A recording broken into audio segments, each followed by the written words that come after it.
Welcome to another episode of Mexican in the Kitchen. For this recipe, I'm starting with a very easy sauce. I'm using 750 grams of tomato. It's about 1.65 pounds. I'm adding 2 garlic cloves, 1 small onion or half a large one. Finally, I'm using 4 Morita dried peppers. These are the star of the dish. They will bring a lot of flavor. They're a bit spicy. You can add a bit more if you want it a bit more spicy, but we're using these mostly for the flavor. Once we have our ingredients in, I'm just going to cover these with water and I'm going to set them on the stove on a 4 out of 6 medium-high fire.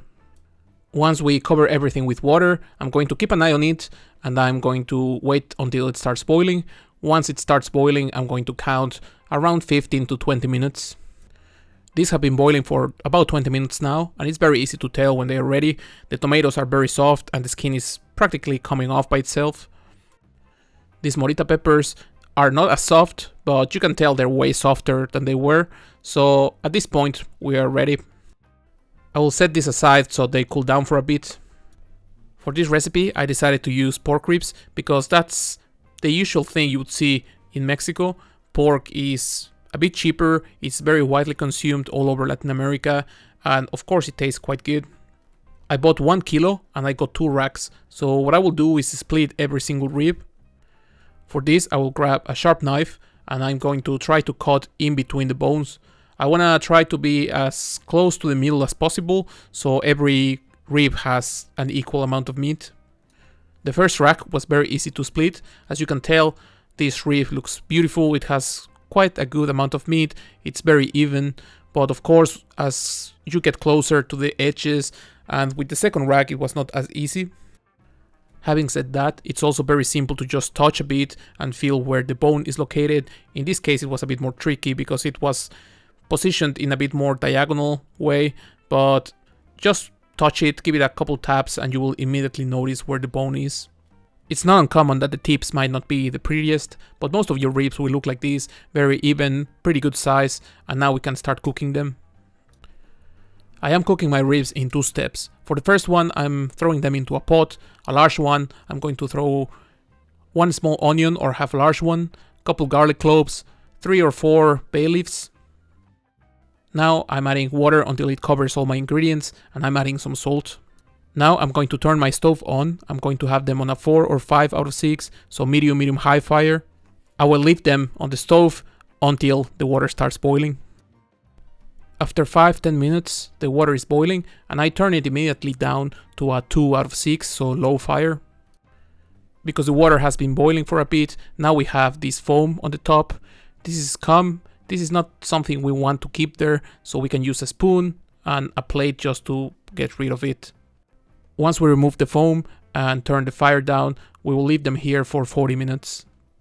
While we wait for the ribs, I'm going to take my tomatoes, onion, garlic and peppers into my blender. I'm also adding a bit of the water where we boil them, just so the sauce is not too thick, but this is completely optional.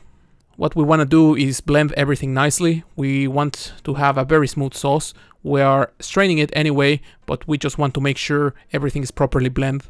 The pepper skin might be a bit tough sometimes, so even if you think the sauce is ready, just give it a few more seconds. It's always better to be sure. By now, my ribs have been here for about 40 minutes. They should be ready. This is how they look. They look okay to me. As you can see, they are cooked. And at this point, I'm going to remove all the ribs and all the water from this pot so we can continue with step number 2. By now, I just rinsed this pot, and this is the second batch of ribs I'm doing. I'm going to add some canola oil, just a splash to get us started. This is on a 4 out of 6, so medium-high fire. You want to make sure the oil is quite hot when you start. And I'm going to set some of my ribs in here. I don't want to throw them all because I want to control exactly on which side they are laying. All we want to do now is cook our ribs enough so that they get this golden brown delicious kind of crust. This will give us a lot of texture but also a lot of flavor. This process is very quick. You want to keep an eye on them, and I could have done this on a pan, but our ribs are also a bit moist and you have oil, so they might make a bit of a mess. I prefer doing it in a pot because that way a lot of the spilling and the oil jumping up will not end up on my stove and make a complete mess. And also later we are adding the sauce in here, so it's just more convenient. If you want to use a pan, it's completely up to you. As you can tell, these ribs are getting a beautiful color. They are golden brown, they will be crispy, and this is exactly what we want.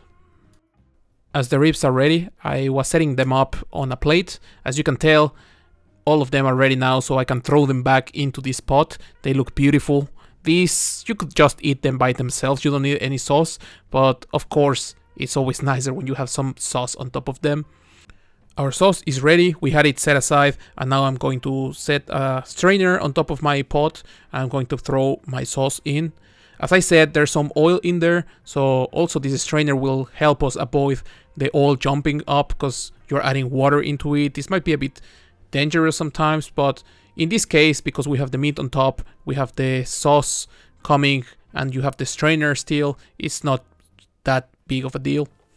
If you watched me do this kind of sauce before, or if you have done this kind of sauce yourself, you know sauce doesn't go through right away, so you have to take a spoon and just move it around. Just move it around, keep moving it, and you will notice how the leftover keeps getting thicker and thicker, and at the end you will have a paste that is mostly the skin of the pepper and some seeds. Once we poured all of our sauce, as you can tell, there's some puree, there's some sauce. We want to make everything even, so we'll take a spoon, just mix everything, make sure all the ribs are covered with the sauce. We will still leave them here for about 10 minutes, but before that we still have to season.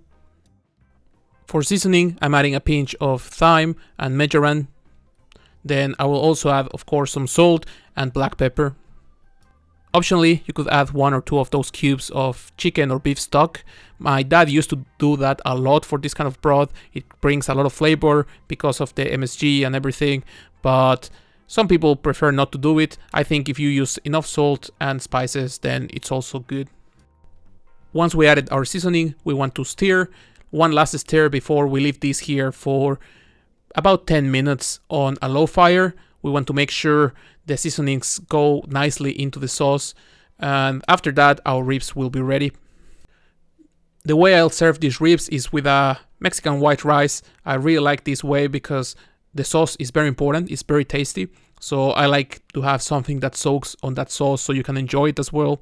Some people might even serve this with rice and beans, and of course some handmade tortillas or corn tortillas on the side, and I think personally that's a great combination to serve with a lot of dishes. This is how I make these Morita chili ribs. They're really nice. These pork ribs are cooked quite nicely. The fact that you boil them before makes them quite tender, and then adding these, maybe a bit of oil if you need, putting them there, making them quite brown, you get a nice texture on the outside, but then you still have the very tender meat. Then you throw them into the sauce. The sauce is not very spicy. You can feel the Morita. If you want it more spicy, you can add maybe 2 or 3 more chilies. If you want it way milder, you can also have maybe 1. You can also play with the chilies you use. You can basically substitute this dried Morita chili with anything else. You can have maybe guajillo if you just want a bit more color, less spiciness. If you want maybe pasilla, will make it way darker, a bit more of a strong flavor. You can play with it. Chipotle if you want also a bit of more of a kick. Then it's completely up to you, but these are really nice base, very easy.